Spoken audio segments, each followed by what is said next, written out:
अब राहुल गांधी जी चिल्ला रहे हैं, मतलब कपड़े न लगते बीच में लेटेगी। उनके मोबाइल में तो मैसेज भी नहीं आया है, अब वो चिल्ला रहे हैं मेरा मोबाइल ले लीजिए। हमें समझ में नहीं आता है कि आखिर क्या चाहते हैं यह लोग।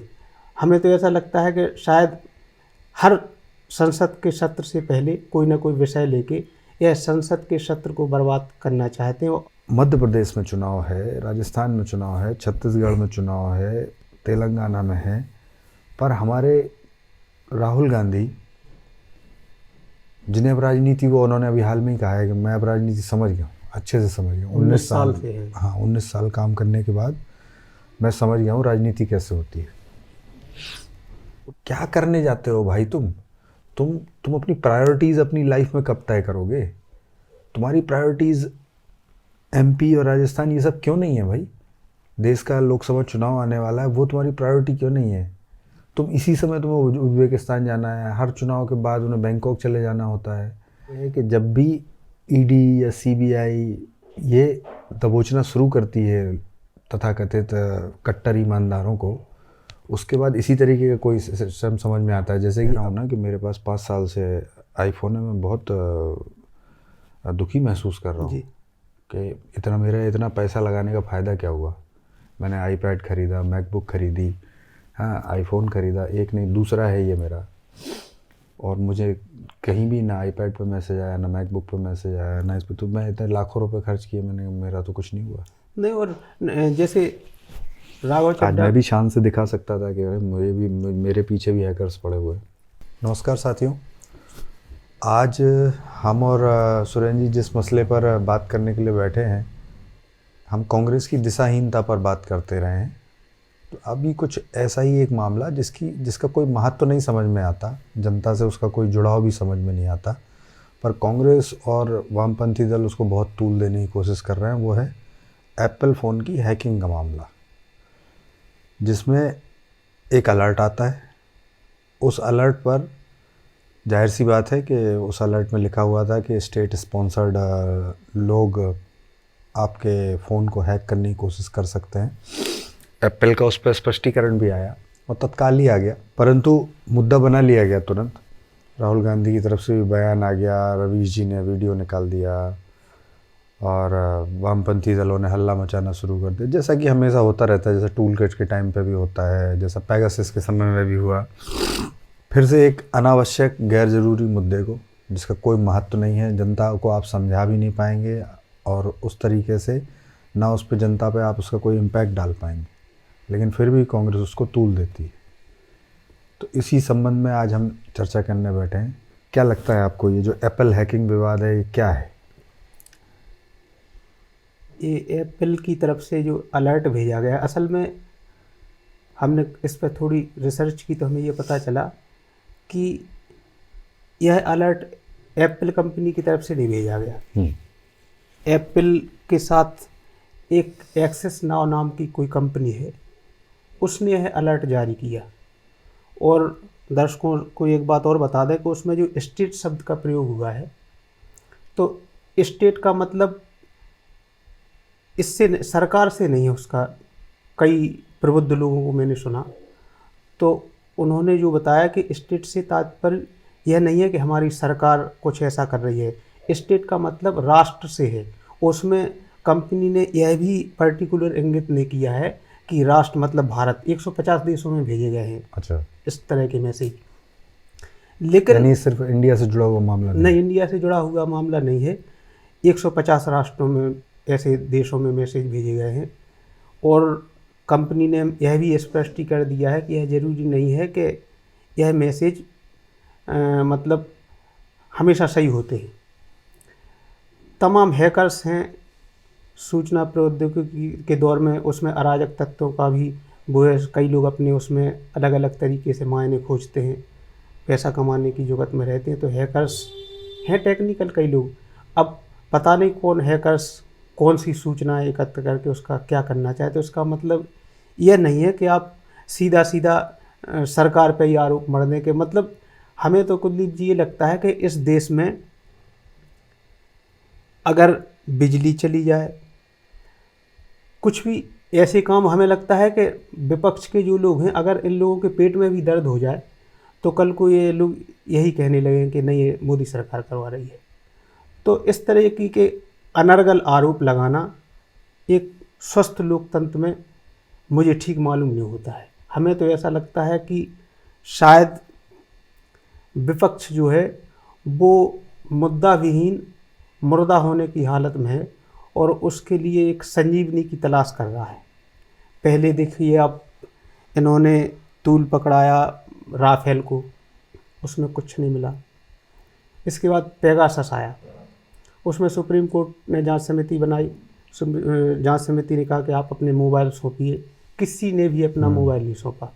अरे भाई, आपके में अगर पेगासस से जांच कैसे होगी?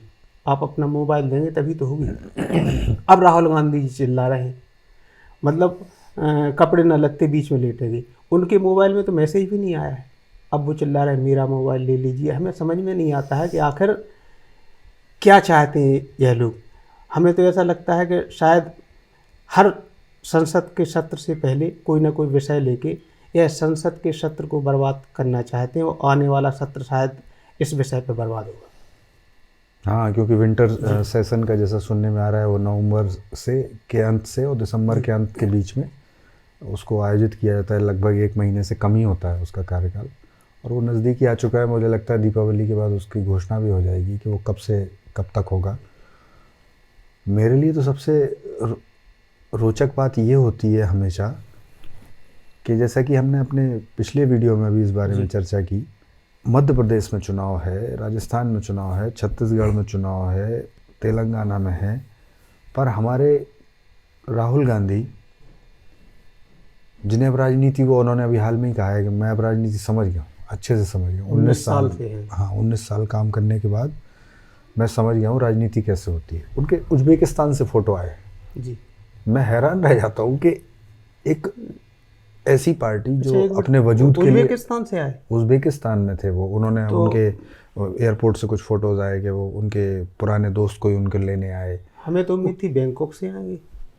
हाँ, वो बैंकॉक भी जाते रहे, लेकिन इस बार वो उज्बेकिस्तान गए। मतलब क्या करने जाते हो भाई तुम अपनी प्रायोरिटीज़ अपनी लाइफ में कब तय करोगे? तुम्हारी प्रायोरिटीज़ MP और राजस्थान ये सब क्यों नहीं है भाई? देश का लोकसभा चुनाव आने वाला है, वो तुम्हारी प्रायोरिटी क्यों नहीं है? तुम इसी समय तुम्हें उज्बेकिस्तान जाना है, हर चुनाव के बाद उन्हें बैंकॉक चले जाना होता है। आप मुद्दे भी ऐसे ऐसे लेके आते हैं कि कभी पेगासस लेके आ गए आप, जो मैं दावे के साथ कह सकता हूँ आप किसी भी गांव में जाके बात करके देख लीजिए, अगर एक व्यक्ति भी ये बता दे कि पेगासस क्या था, क्या विवाद था उसको लेके, तो मैं वीडियो ही बनाना छोड़ दूँगा।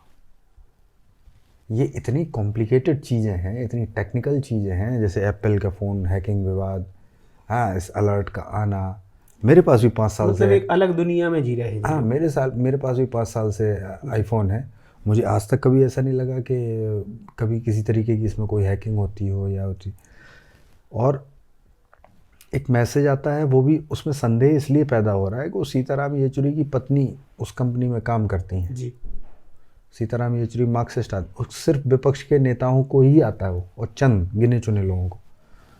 एक और इंटरेस्टिंग बात यह है कि जब भी ED या CBI ये दबोचना शुरू करती है तथाकथित कट्टर ईमानदारों को, उसके बाद इसी तरीके का कोई सिस्टम समझ में आता है। जैसे कि अभी महुआ मोइत्रा, TMC की जो सांसद हैं महुआ मोइत्रा, वो अपना लॉगिन ID और पासवर्ड लोकसभा का वो दिए बैठी थी हीरानंदानी को, और अब उसमें ये भी साबित हो चुका है कि हीरानंदानी के दुबई ऑफिस से उसमें कई बार लॉगिन हुई, 47 बार। तो अब वो उसको नकारने की स्थिति में नहीं है। तृणमूल कांग्रेस ने, ममता बनर्जी ने, उनको पता है कि ये दोषी है ये महिला, तो पार्टी भी साथ नहीं दे रही है, पार्टी का नेतृत्व भी साथ नहीं दे रहा है, उनको छोड़ दिया गया है। और इसी समय एक इस तरीके का शगुफा छोड़ दिया जाता है कि महुआ मोइत्रा की जासूसी हो रही है, वो ED वालों से पीछे पड़े, उन्होंने CBI लगा के देख ली।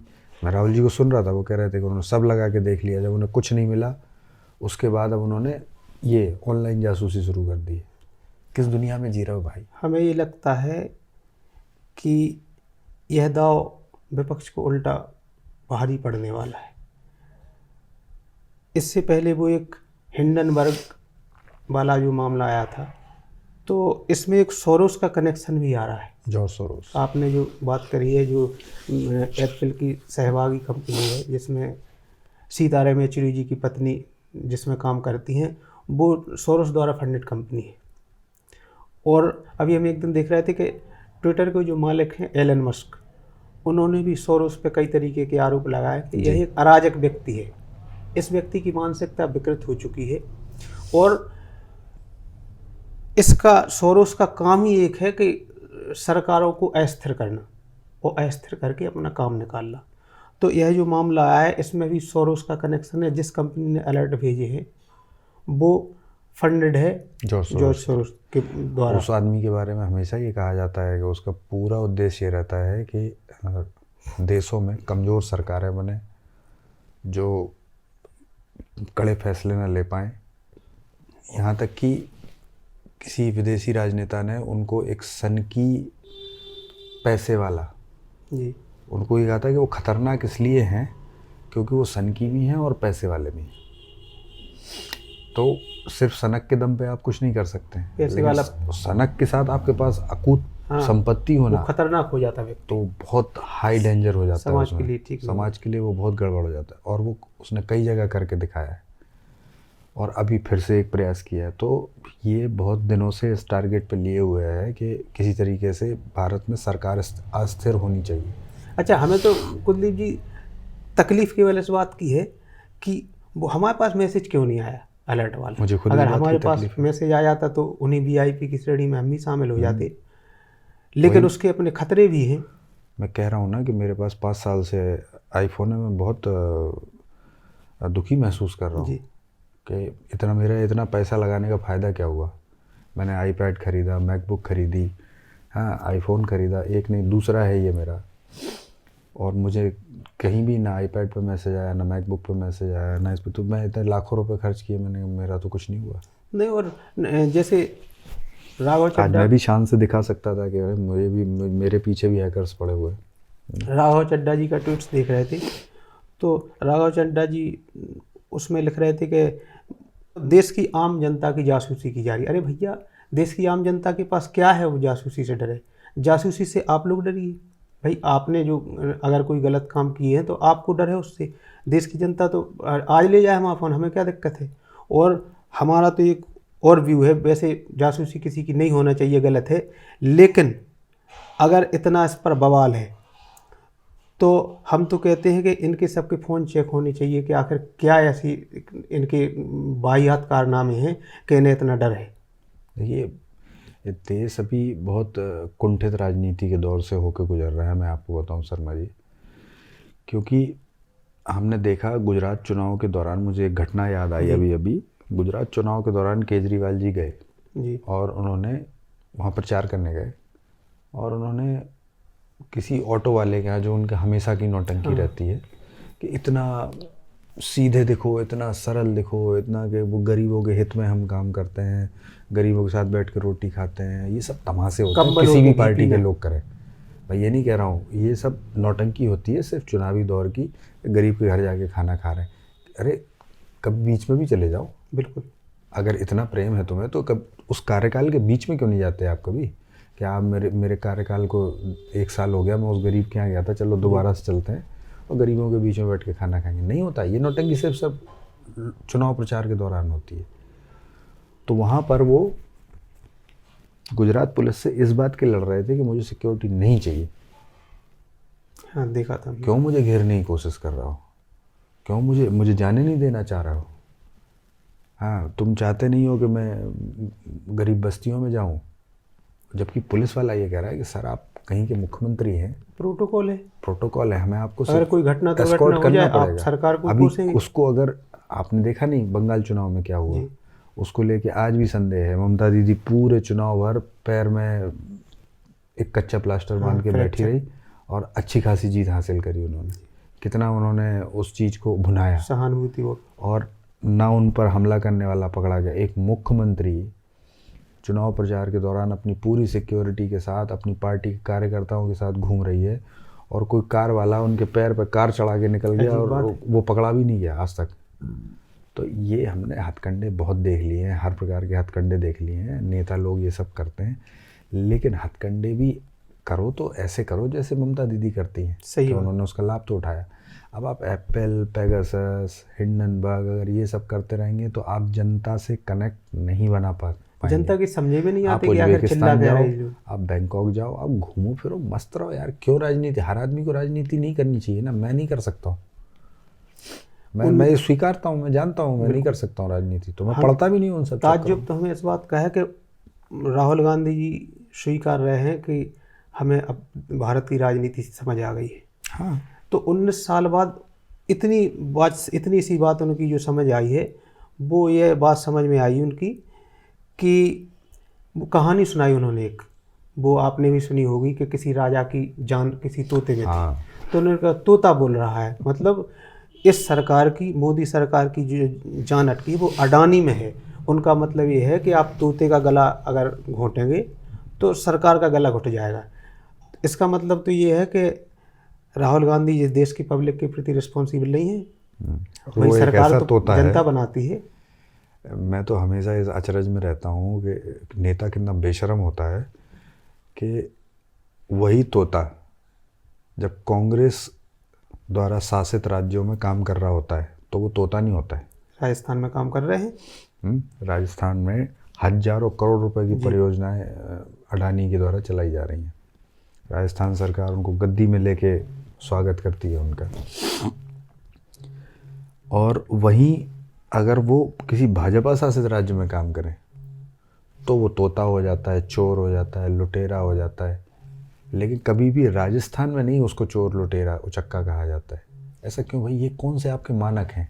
आप कैसे ये तय करते हैं कि यहाँ वो चोर नहीं है क्योंकि वो कांग्रेस के साथ काम कर रहा है, कांग्रेस को पैसा पहुँचा रहा है, कांग्रेस शासित राज्य को पैसा मिल रहा है तो ठीक है। लेकिन अगर वो वही आदमी, सेम आदमी अगर बीजेपी शासित राज्य में कोई परियोजना लगाता है, गुजरात में कोई परियोजना लगाता है, यूपी में कोई परियोजना लगाता है, तो वो चोर और तोता और लुटेरा, इन सब तुम्हारा दर्द दर्द हमारा दर्द कहानी। हमारा दर्द कहानी। इसी का एक और है कि वो तुम्हारा कुत्ता हमारा कुत्ता कुत्ता, तुम्हारा कुत्ता टोंगी। बिल्कुल, तो उनकी कुछ वैसी स्थिति है। अच्छा, हमें एक बात और समझ में नहीं आती है कुलदीप जी, जैसे सामाजिक जीवन में जो लोग हैं ऊंचे स्तर पर राजनीति कर रहे हैं, तो इनकी तो हर चीज़ पारदर्शी होना चाहिए। जैसे राहुल जी, आपने बताया उज्बेकिस्तान से फ़ोटो आ रही हैं और सरकार की तरफ से चूँकि प्रोटोकॉल के तहत सिक्योरिटी मिली है इन्हें, तो सिक्योरिटी को ही नहीं बताते हैं, मतलब आप बगैर बताए कहीं भी चले जाते हैं। यह भी तो एक जांच का विषय होना चाहिए भाई, आपकी कौन सी गुप्त यात्रा है, आप क्या करने वहाँ जा रहे हैं। और आप विश्वास कीजिए, महुआ मोइत्रा का जो मामला है इसकी आंच राहुल जी तक आएगी निश्चित, क्योंकि महुआ मोइत्रा की भी ऐसी यात्राएं हैं और सरकार ऐसा सुनने में आया है कि सरकार उसकी जांच करने का मन बना रही है। अगर महुआ मोइत्रा जी की जांच होती है तो उसकी आंच राहुल जी तक भी जाएगी, इनकी भी जांच होगी और होना भी चाहिए। होना चाहिए।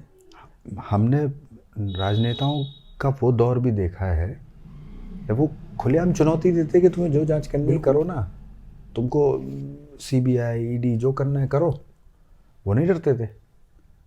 और हम तो ये कहते जांच, आपको दिक्कत क्या है अगर आपके खिलाफ कोई जांच होती है? तो मुझे तो इसमें कोई कर लो जांच, आप करवा लीजिए। अगर मैंने कुछ किया होगा तभी तो निकलेगा। आज अगर हमने रामपुर में आजम खान का पतन देखा, हमने उनका उद्भव भी देखा और अब इस सरकार में हमने उनका पतन भी देख लिया, तो क्या उनके ऊपर झूठे आरोप हैं? क्या उन्होंने सरकारी संपत्तियों पर कब्जा नहीं किया था? 100 रुपए में जी, 100 रुपए सालाना के किराए पे उन्होंने 100 करोड़ रुपए की संपत्ति। हाँ, वो अभी कल पेपर में था कल। और आप सोचिए कि ट्रस्ट, जौहर ट्रस्ट के नाम पे वो संपत्ति ली जाती है कि स्कूल बनाएंगे, यूनिवर्सिटी बनाएंगे और उसमें मुफ्त बच्चों को पढ़ाएंगे और सपा का कार्यालय खुलता है। देखिए कुलदीप जी, एनजीओ ट्रस्ट 2-4-10% तो नहीं कह सकते, लेकिन अधिकांश जो हैं ये लूटने के साधन बन गए। बिल्कुल, इनके नाम पे सिर्फ पर्दे के पीछे कंबल ओढ़ के घी पीने का काम हो रहा है और बाकी कुछ नहीं हो रहा। आप इसीलिए मैं कहता हूँ कि मुझे सच में बहुत निराशा होती है, क्योंकि मैं चाहता हूँ कि इस देश में मजबूत सत्ता पक्ष हो और मजबूत ही विपक्ष हो, विपक्ष, बिल्कुल। जो मतलब सरकार के सामने चुनौती बन के खड़ा रहे कि अगर सरकार जरा भी गलत करेगी तो हम नींव हिला देंगे उसकी। बिल्कुल। हर चुनाव में वो ऐसे लड़े कि बिल्कुल नेट टू नेट फाइट हो, स्वस्थ लोकतंत्र के लिए आवश्यक है बात, कि ताकि सरकार लापरवाह ना हो, ताकि सरकार मतलब घमंड से चूर ना हो जाए। लेकिन ये जब राहुल गांधी जैसे लोगों को मैं देखता हूँ, जिनके जो चाहे तो कांग्रेस को ऊपर से लेकर नीचे तक बदलने की क्षमता रखते हैं, उनके निर्णयों पर कोई उंगली नहीं उठा सकता। किसी की हिम्मत ही नहीं है कांग्रेस के अंदर, भले ही वो सांसद भी ना रहे। कोई ज़रूरी नहीं है कि उनके पास कोई पद हो कांग्रेस में तभी वो कुछ कर पाएंगे ना। वो एक वंशानुगत पार्टी है, उसमें ऐसा ही होता है।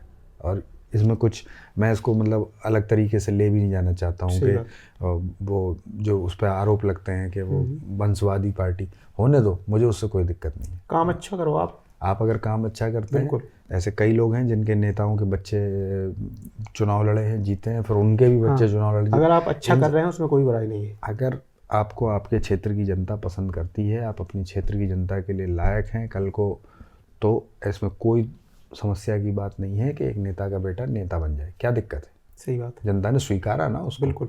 तो वो उस मसले में मैं नहीं पढ़ना चाहता हूँ, मुझे वो अच्छी भी नहीं लगती है वो बहस। पर मैं ये ज़रूर चाहता हूँ कि अगर वो नेता राहुल गांधी है तो भगवान मालिक है भाई। और आखिर कब सोनिया जी का पुत्र मोह, जिसे कहते नहीं है कि महाभारत पुत्र मोह की वजह से हुई, हमारे देश में भी इस तरीके की महाभारत ही चल रही है कि अगर धृतराष्ट्र ने अगर दुर्योधन के मोह में, अपने पुत्र के मोह में गलत निर्णय नहीं लिए होते, गलत निर्णय को भी जस्टिफाई करते रहे वो, क्योंकि 5 गांवों की तो बात थी, पर वो भी नहीं दिए गए, महाभारत हुई, लाखों लोग मारे गए और पूरा देश का इतिहास बदल गया। अच्छा, हमें ताज्जुब तो इस बात पे होता है कि जब से एप्पल वाला मामला आया है तो रवीश जी के हर घंटे पर वीडियो आ रहे हैं, वो उनके एजेंडे को सूट करता है।